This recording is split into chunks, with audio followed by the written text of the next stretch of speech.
sanctuary. Hey,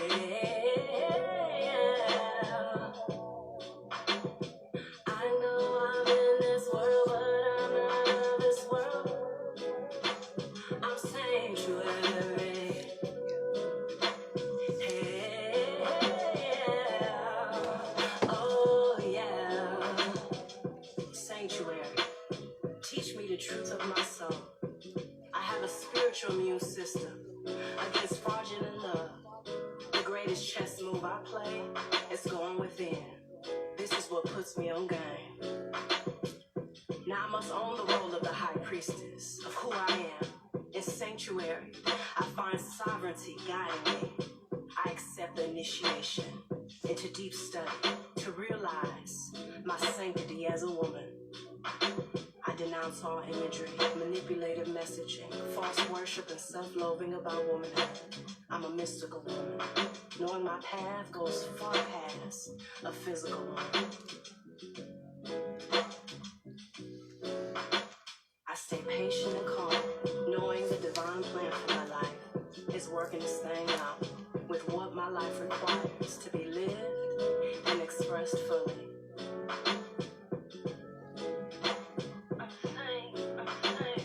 I denounce all conditioning of hyper-independence and obsession to win. I denounce all false gods, leaders, celebrities that feed into soul poverty. I have feminine faith. Deep in my mind, there's an inner sanctuary. What is at the altar? What are the sacrificial offerings? I can feel it, maybe everything. I can feel myself being drawn to this place. I fall to my knees and I allow through my mental bow, my heartfelt bow. In this sacred cocoon, I am being rebirthed. I'm grieving what I thought were goals. I'm stripping away shame. I shed the pettiness. I know petty is played out. I release all energies and relationships where my present isn't recognized as a gift. Miss me with the incompetent insight. The hidden things are revealed to me in the sanctuary because the great I am saw it first. It said something, and I can't unsee it. I can't unhear it. I'm really careful of the 411 I take in on social media. My mind is a temple. I must guard it accordingly. I'm sanctuary. I'm sanctuary. All my life is content, and for my ascension, I use it all to get more holy, more sanctified. I am walking scriptures, personified in womanhood, heavy on the spiritual, because divinity is in the details. That's what makes me undeniable. I annihilate, obliterate all sorcery, generational spells, curses that keep me in a state of deep sleep, and numbness to my majestic magic that's encoded in my DNA. I will not permit incompatible energies to infiltrate my sanctuary. At the core of my heart space, feminine mystery is downloading into my behavior through devotional prayer as I speak, as I receive, as I step into the room. In this temple, ceremony is going down. I bow and surrender my attachment to the desires of my heart happening, laying it all down at the altar of sovereign strategy. I vow to drink from the words Spirit put in my mouth. I'm body growth, priestess swag has taken over. I feel low-key sanctified. The miracles, the confidence, I'm flowing in biblical proportions. I have wisdom inside of me. Being aligned is a lifetime of clarity for my life. I have realized an ageless knowing of self with this sanctuary. I'm sanctuary. I express. Listen, let me go on and get to the point. That's 3 minutes of sanctuary. Now, I hope they don't try to flag my video because of it. But, you know, they'll try to hate us out anyway, so. But anyway, her name is Tony Jones. If y'all want to go check her out. And that is an affirmation mantra. And she makes beautiful affirmation mantras. And man, it's her and other beautiful artists that are creating dope songs like that. So y'all need to go check that out. But let me go ahead and get to the point. Peace and love, y'all. I know it's been a minute since y'all seen Bay Good, but Bay Good is up in here, okay? But I have a message. Who God help me? Okay. First of all, story time. I don't know if many of you know, but a few of us do know about the show Avatar: The Last Airbender. Okay. I love that show, by the way. And in that show, Avatar has Appa, who is like his means of transportation. Appa is this like big beast that can fly. And basically Appa was his, was assigned to him when he was a kid. So basically Appa is, Aang, who is the airbender, Aang is all who Appa knows. He basically is like controlled by Appa. Like he know Appa is going to protect him. He's not going to lead him in no danger. He loves him. Like they literally are joined at the hip, like literally. So in one of the episodes, Appa got kidnapped, right?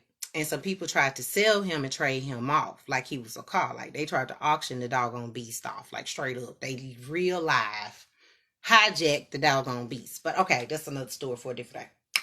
I'm not gonna get sidetracked because I was upset. Anyway, so they stole Appa. Appa broke loose and he escaped. And he went through a lot of trials and challenges on the way trying to find Aang. He was making his noise, trying to send out the signal for Aang to, like reach out and let him know, like, I hear you, so they could find each other. But it was no, hope. So basically, in other words, Appa went through pure hell trying to get back to his owner, his home, where his heart was. And he was hiding, everywhere he went, he pretty much was battered and bruised and beat up. And, he was big. He's a beast, so he can't really hide much. So finally, after he tumbled because he was running out of energy. Mind you, if you don't eat, you don't sleep, you'll run out of energy too. So the more he was lacking rest and food and nourishment, the more his energy level was down. So he couldn't really fly. So he was like stuck on ground, really.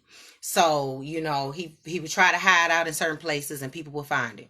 So, every time people would find him, either they were trying to, attack him or something. So he finally stumbled across this one place, got some sleep, woke up, and there's this lady in his face. And she knows Appa. And she's not an enemy, but because he's been through so much conflict and, defeat and just hurt and lost and, confused. He's feeling alone. He all over the place. He don't trust nobody right now. So he's looking at her and she's like, Appa, I got you. Like, where's, Aang? And Appa looking at her, he growling. He's like, girl, you better get away from me. That's the energy he giving her. But can you blame Appa after he's been through so much hell, trying to escape from these kidnappers, right? These Sandmen. So basically, the moral of the story is, he was traumatized. He was full of anxiety and stress and depression, and he just went through so much. If y'all watch the show, I'm not here to, and I'm not trying to advertise the show or anything, but I just love that show. But y'all need to go watch the show, whether it be the cartoon or actual show. It don't matter. The movie, I don't care. Just watch it. But either way, the moral of the story was he went through some things. And I needed to tell that story because many of us, including myself, are Appa right now.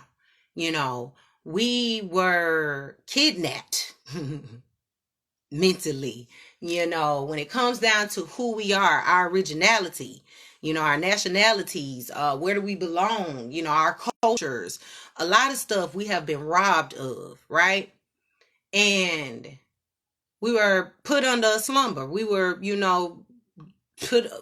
beaten, sold off, traded, disrespected, we had to hide out, we had to run away, we had to do a lot of those things that Appa had to do, you know. And so now that we finally found a place of refuge, which is safety, we so traumatized from being in conflict and defeat that we don't even trust that we are at a place of refuge, which is safeness, safeness. A place of safety is what I'm trying to say. So moral of the story is many of us have been, hurt so badly, broken so badly, treated so badly, to the point that we don't know a healthy thing when it's in our face. Basically, many of us have been, raped and molested and cheated on and lied on and hurt and betrayed and manipulated. And we've been so much, to the point that we just don't believe nothing no more. We don't believe anything is real. It's been so much fake foolery going on to the point that at this point, we can't recognize real. That's what I'm trying to say. And the reason why we had to go through that, that falseness, that what they call the matrix or whatever needed to be created, to the illusions had to be created to take us through that for a reason, even though it was a painful experience. And it's still painful because many of us are now coming from up under the veil. We are waking up from under the slumber that we've been put under. Right? So, and I don't expect many people to get this message. Only a few gonna get this message. But, we've been put under a slumber. So, when you go through so many challenges and trials and tribulations and heartache and pain and all of that, you tend to go you cloud. You go into a deep sleep. You know what I mean? And that's the point. When you put anything under a traumatic situation, it's gonna get clouded. And that was the object, is for us to be clouded. So mission was accomplished, So we spent what they said 400 years clouded. So now many of us are waking up from those slumbers. The age of awakening, mask off. All of the falseness, the illusions, and all of that is breaking away, right? So now you waking up. And you seeing the truth. You seeing what happened to you, but now you so traumatized that, oh God, And God like, look, I'm going to send some good people in your way. I'm going to send a good lover your way. I'm going to send a better job your way. I'm going to send a better family member your way. A better friend your way. And you so scared and broken and what's the word? You're so frightened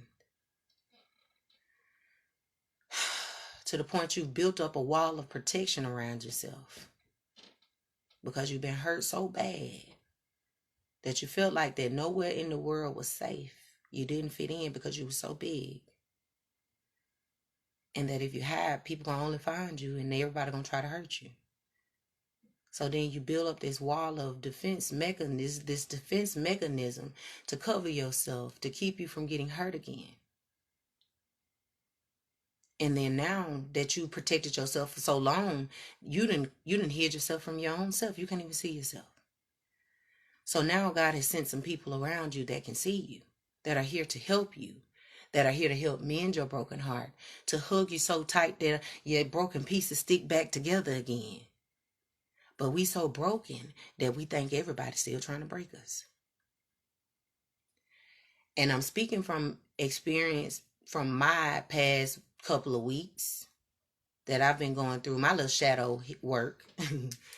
I'm basically being open and vulnerable to y'all right now, which I don't like to do, but I got to do it. Okay. So at the end of the day, for these last few weeks or months, I have been dealing with my shadow side of being real with myself. Why am I so guarded? And the thing is I have every right to be guarded. When you've been through so much that, especially that you don't talk to people about, And that's how a lot of us get depressed and filled with anxiety and stress, because we feel like, okay, if I'm so big, my problems are so big that when I come and try to talk to people about them, they're only going to judge me. They're going to, point the finger at me, or they're going to down me, or they're going to use them against me, or they're going to hurt me with them, whatever. And then I build a wall, I add another brick to my wall. Whenever a person hurts you, you add another brick to your wall. Whenever you've been cheated on, you add another brick to your wall. Whenever you've been betrayed, you add another brick to your wall. So when you feel like people are coming at you so much, you keep adding bricks after a while, to the point you feel like everybody in the world just coming for you. So then after a while, you got a wall so doggone high trying to protect yourself. And everybody, we around here mad about Trump talking about building a wall, but a lot of us got emotional walls that we need to break down. And I'm here telling y'all about my wall because it's necessary. Because a lot of us think that it's safe, but really what it's doing is hindering you. You know what I mean? When you build that wall of protection around yourself to keep yourself from being hurt, what you really do is attract more hurt to yourself. And then you just keep adding more bricks until after a while you can't even reach it no more.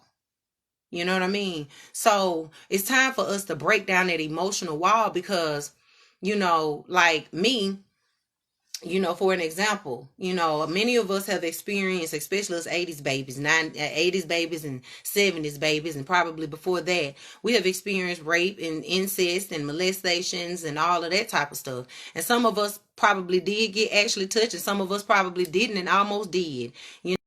And I have had pretty much both, where I've gotten almost touched and didn't, and did get touched. But the thing is I carried those bricks with me from my childhood all the way now to my adulthood. And the person might have just touched me on the forehead, and I'm like, oh, he raped me. Oh, he da da da da. And so boom, that's a brick. And I keep doing that. The more I keep holding on to that, I keep adding bricks to myself. So now I've gotten older. I've got so many bricks that now a man can't even touch me on the forehead without thinking, oh my God, he's raping me. You know what I mean? A lot of times we can create traumatic situations in our own mind. You know what I mean? By holding on to things that really aren't necessary. And now that I'm older, I realize that I've been holding on to things from when I was 13, 11, 7, that were hurtful, that were traumatic, But, at the same time, I should not still be holding on to that thing now to this day and age to where it's affecting my adulthood now. So the moral of the story is we have to let go of the trauma. We have to cut those cords to the past so that you can grow and unlock yourself, because it's not worth holding on to, Those people that hurt you, those people that cheated on you, those family members that crossed you, those people that stole from you, manipulated you, all of those people were supposed to do that for a reason. Yes, it hurt. Okay, it hurt, and I'm not saying that it's okay and they were supposed to get away with it. No, but what I'm saying is it was done to you. Not to you, but for you to learn a valuable lesson, for you to be able to identify a user, abuser, a liar, a manipulator, a cheater, a rapist, or pedophile. It was done to you for you to be able to identify it on somebody else when it reveals itself. So it wasn't for you to carry through the rest of your life and say, you know what? Okay, I was raped by this person. I was molested by this person. So I'm just going to never sleep with anybody else. I'm never going to love again. None of that was designed for us to close our heart chakras off. You know what I mean? And I'm speaking from experience, because I know for a fact that I allowed a lot of my abandonment, situations, experiences that I went through in my life, in my childhood. I allowed a lot of that to close me off. What I did was created more bricks, and I kept building them up till literally my wall got so doggone high that I closed my heart off. And that's why I got this big heart on now to help me open it back up.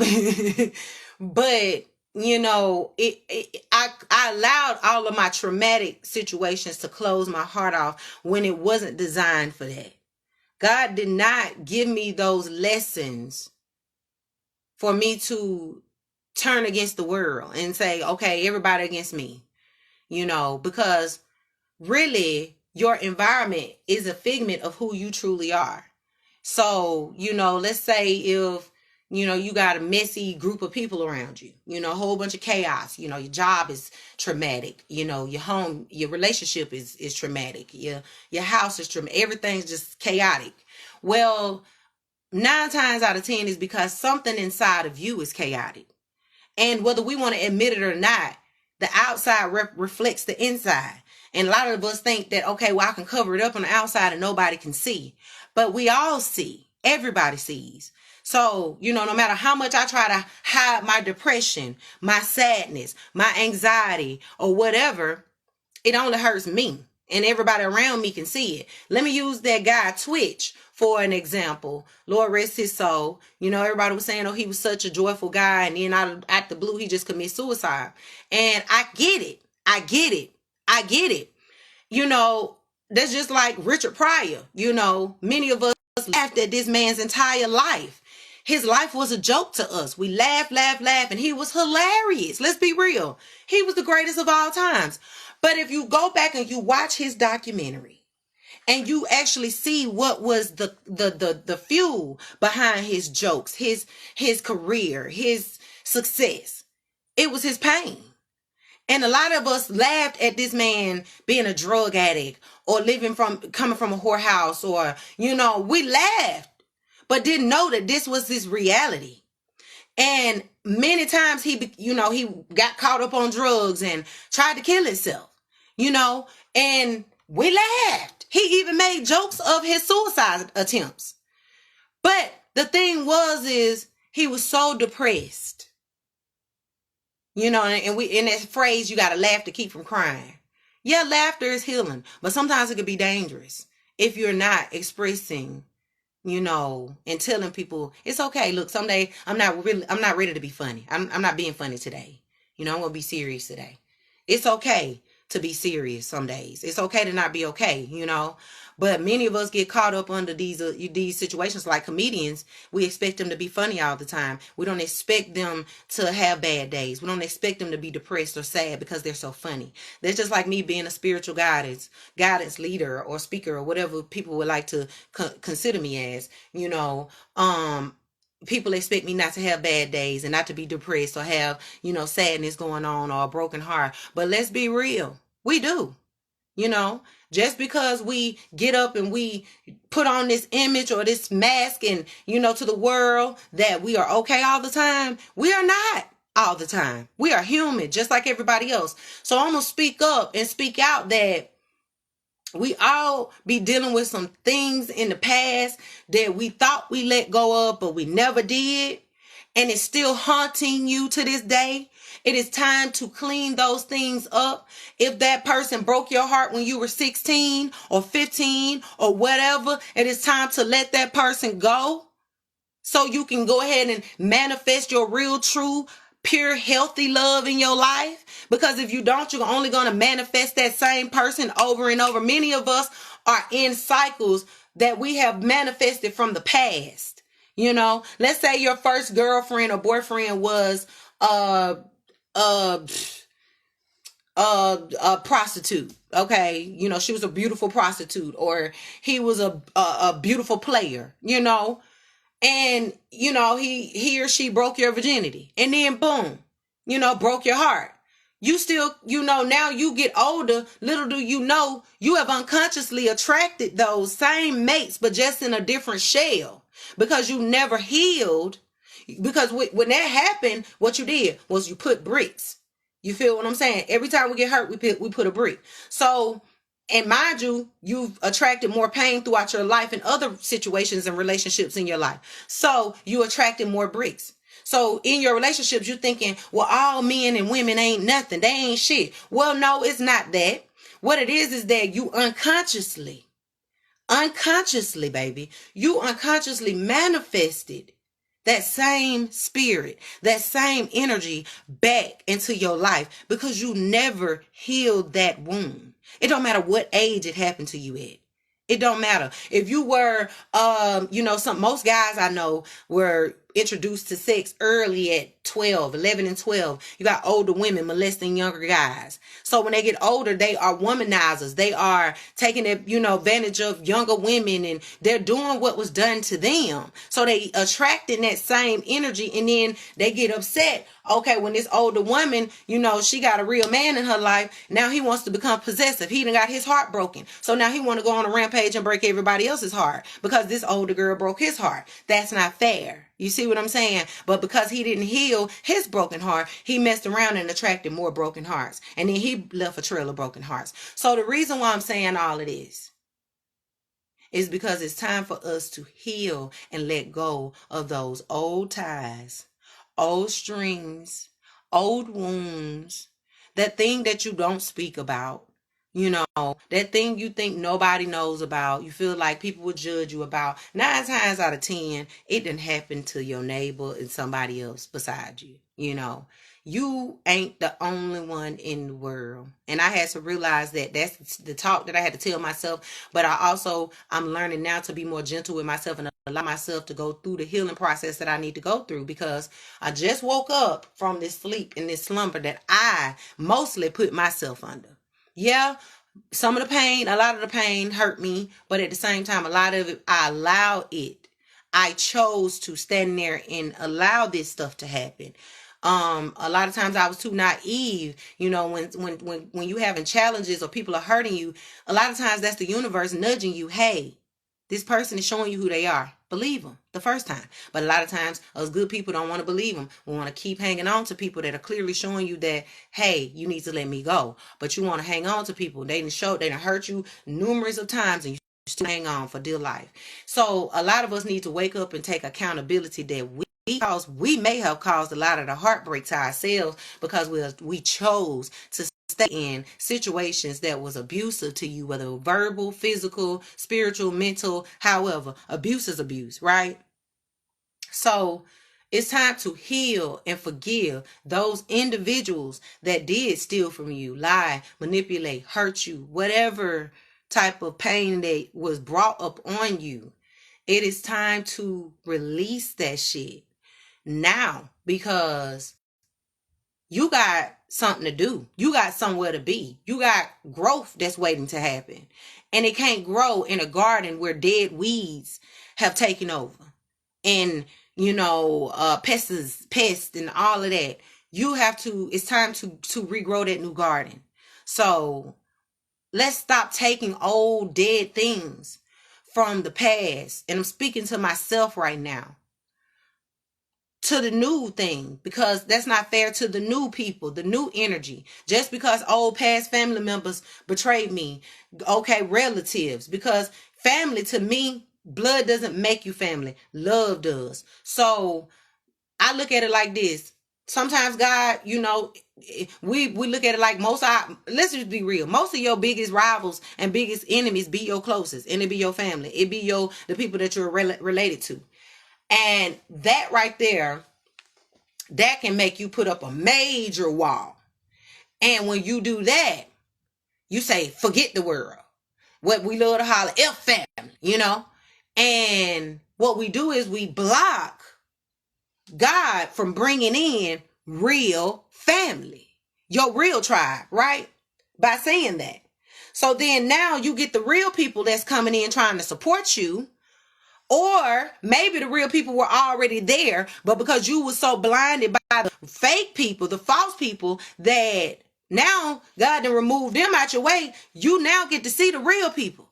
Now the real people standing there, and they like, hey, I love you. I've always loved you. I've always had your back. I've never been here to hurt you. I'm your number one supporter. But because we were so blinded by the people we wanted the support from, we expected it to come from, that when they shitted on you, you just start throwing the same shit on everybody else.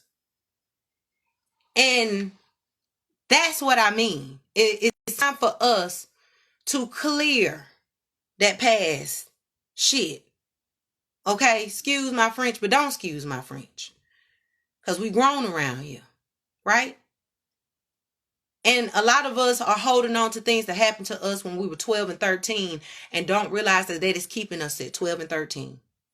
Even though we might be 35, 36, and 37, 57, and all of that. But because you have not cleared your past hurt that happened to you at 7, you are still walking around 7.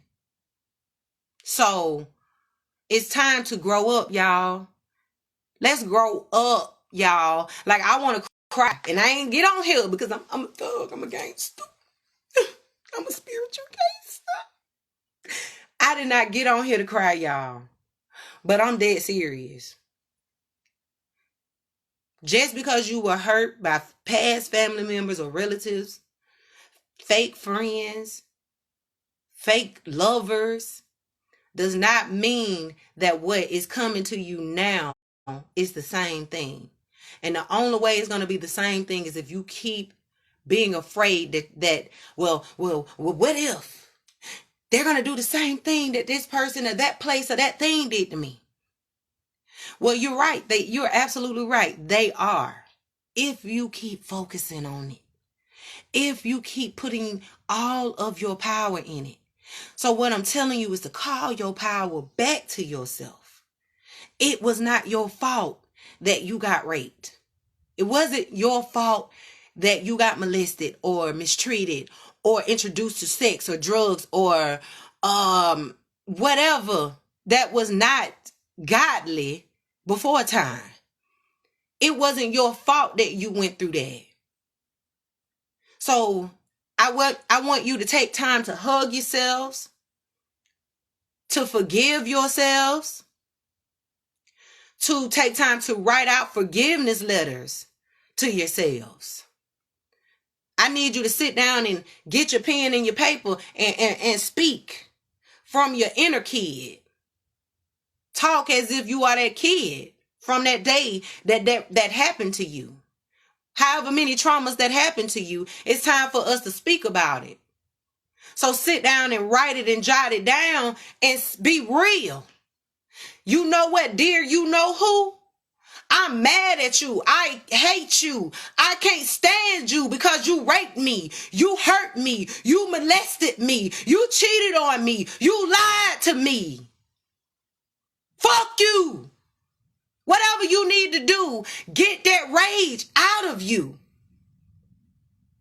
And don't be ashamed for getting it out of you on paper. Because if you don't get it out of you, it comes out of you in other areas. Then you begin to look crazy, bitter, miserable, sad, depressed, and all kind of other dark words. Because you didn't release. This is why I tell people to do energy releases all the time. Because it is effective. Many of us don't have money to go to counselors. Many of us are ashamed or afraid to go to counselors or to talk to psychiatrists or whatever. But you can heal yourself by picking up that paper and allowing your paper, your journal. I got many of them. Allowing your journal to become your counselor. You feel what I'm saying? Allowing it to heal you.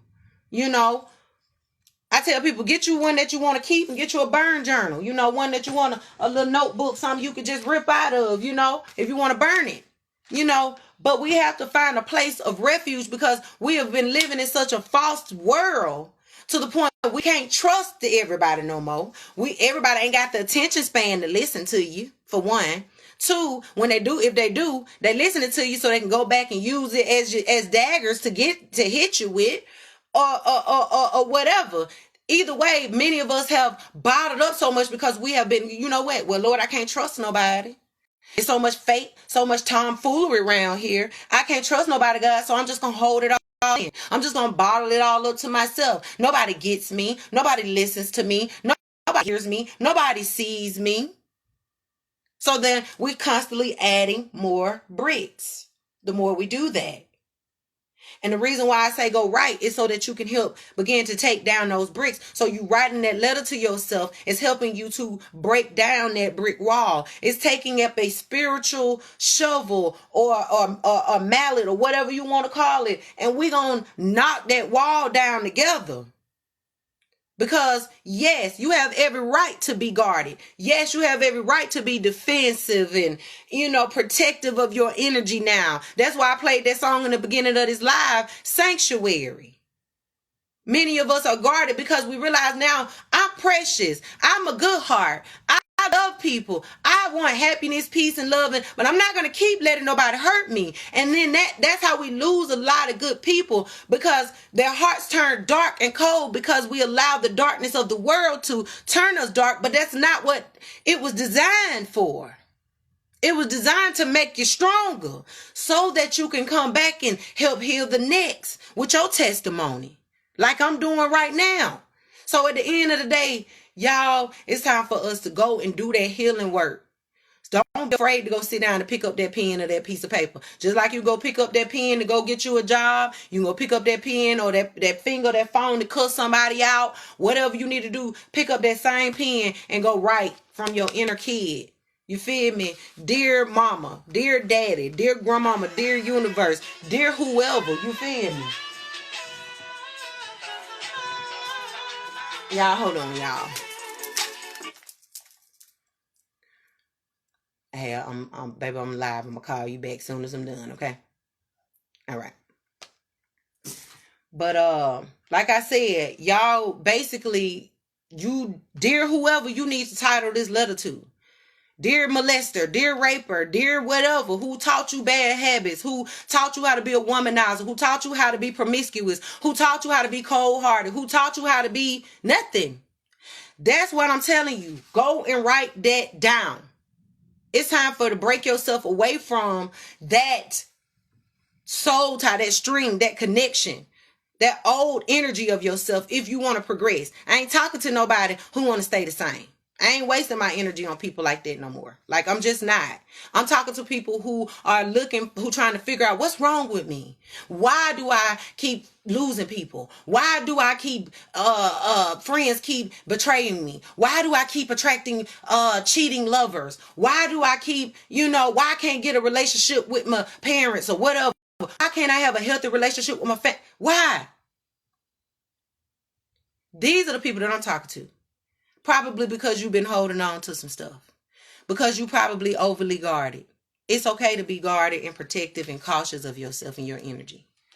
But don't be so guarded and so cautious and overly protective to the point that you block yourself from your abundance and your prosperity. And that's why you got to go do that healing, that abandonment healing, that mama heal those mama issues, those daddy issues, that abandonment issues, those rape issues, those drug addict issues, those alcoholism issues, those incest issues. These are the demons that the universe is trying to put in our face for us to face and heal. Not run from and not keep taking it into our new gardens. No.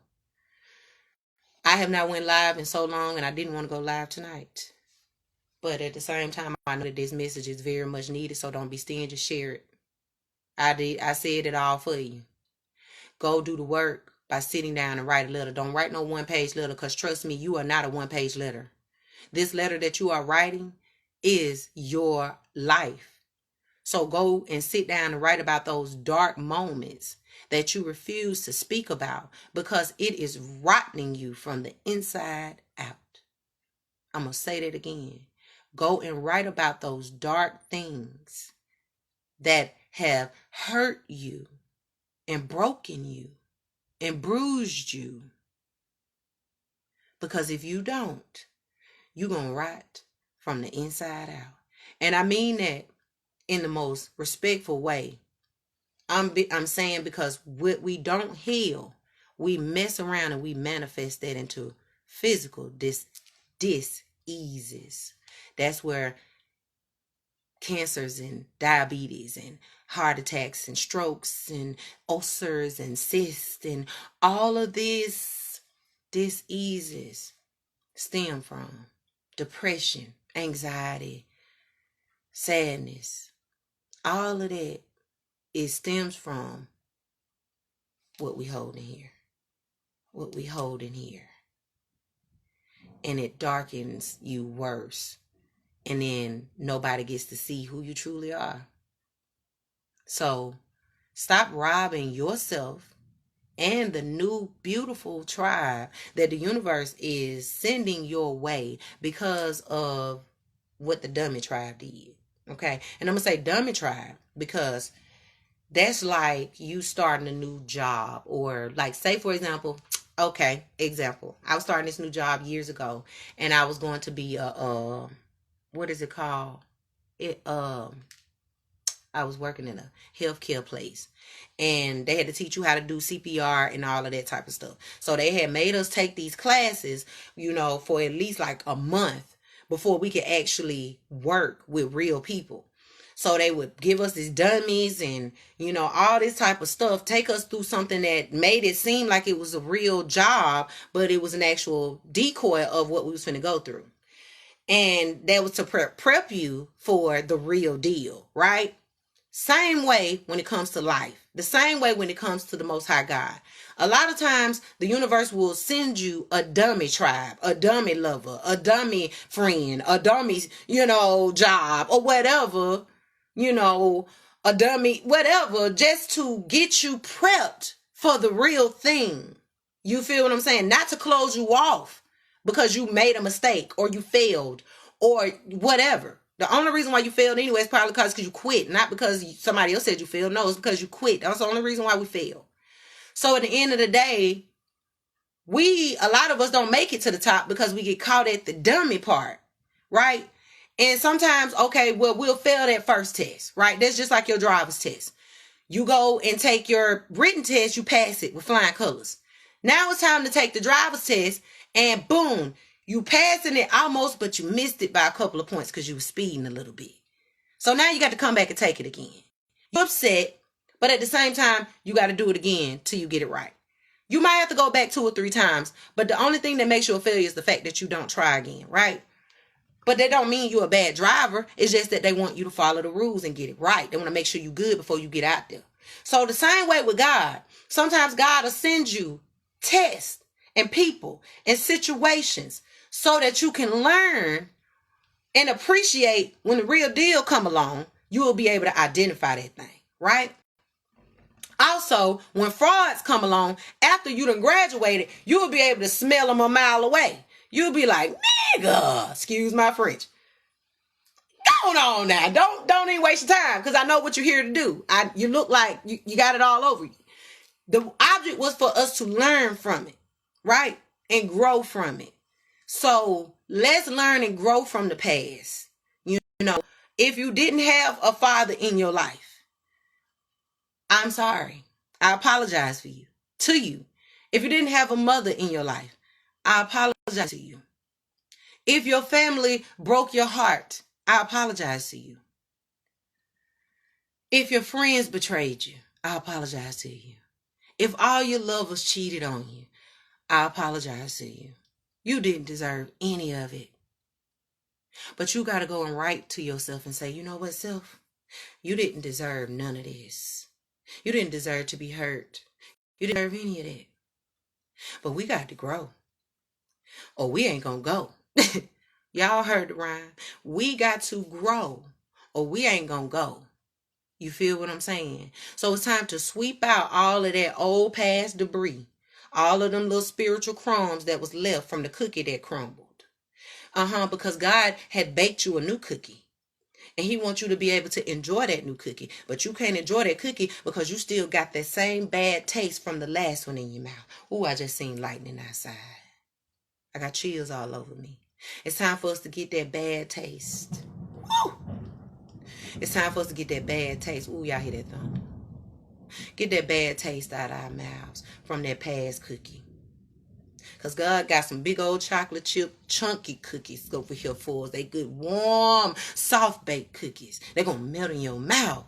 But you can't taste it because you still want to eat on that old dried up, crumbled up cookie over there you keep trying to put back together. Breaking yourself trying to put it back together. So, that's the message. That's the message. That's the message. Y'all, We have allowed these dummy tribes and dummy people and dummy things to hurt us so bad. And we chose to stay there and allow them to do it now. Because we got to take accountability, right? You ain't grown unless you're taking accountability. That's what we are. We're taking accountability. These people hurt us so bad that now that we think everything God sent our way is a dummy. We think ain't nothing real. Ain't nobody real. Nobody authentic no more. But truth is, yes it is. You do fit in. You do belong. You are loved. You are heard. You are saw. But the thing is you were caught in the prison that you created for yourself. And that's why I'm having this conversation today, for us to untrap our own selves because of past conflict. You know better now. You know not to go and hurt yourself no more, right? You know not to go and be with a cheater no more, right? You know not to go and be with an abuser no more, right? You know not to go and be around backstabbing and backbiting family and friends. You know that, right? You know it because you've already went through your lesson to learn it. And then if you did it, well then if you feel like, well God, why this look like this the same situation from last time? Well, probably because you didn't master the lesson. And it's not that that's a bad thing. It's just that God wants you to retake that so you can master it, so that he can give you the real deal. You feel me? He ain't gonna give you them keys to that car until he know that he can trust you on the road with your life. He can trust that you are going to make sure that you get to point A, from point A to B safely, and also any of your passengers that he may trust to put in your car with you. Because this walk may start off alone, but then sometimes we might end up mentoring some people. So at the end of the day, God wants to be able to trust the fact that, hey, I could trust you with you. So I know I could trust you with this person or this love or that job or that place or that thing. But if you have not gotten the things that your heart truly desires yet, it's probably because he wants you to go ahead and get rid of that old cookie. Get rid of that bad taste out of your mouth. That's what it's like wine tasting. You drunk some dry wine, now you want to go drink some wine with some juice to it. It's all going to taste dry until you rinse the dry out your mouth. Okay? I hope I made sense, and I hope I wasn't all over the place babbling y'all. But y'all share this live. I'm finna get up off of here. Call my sugar bag. My apple crunch. Anyway, let me get up off of here. I love y'all. Y'all share this live. Thank y'all for watching. Who on here? Let me see who on here. I can listen to you all day. Mwah. Thank you. I appreciate y'all for supporting me. All few of y'all, because baby, it don't take much. But y'all take this seed, y'all, and plant that somewhere, because I'm pretty sure it's somebody out here that need it. Hey, y'all. Like I said, don't be stingy. All right? I love y'all. I'm out this joint. Peace and love, y'all. Stay beautiful. Stay dope. Mwah.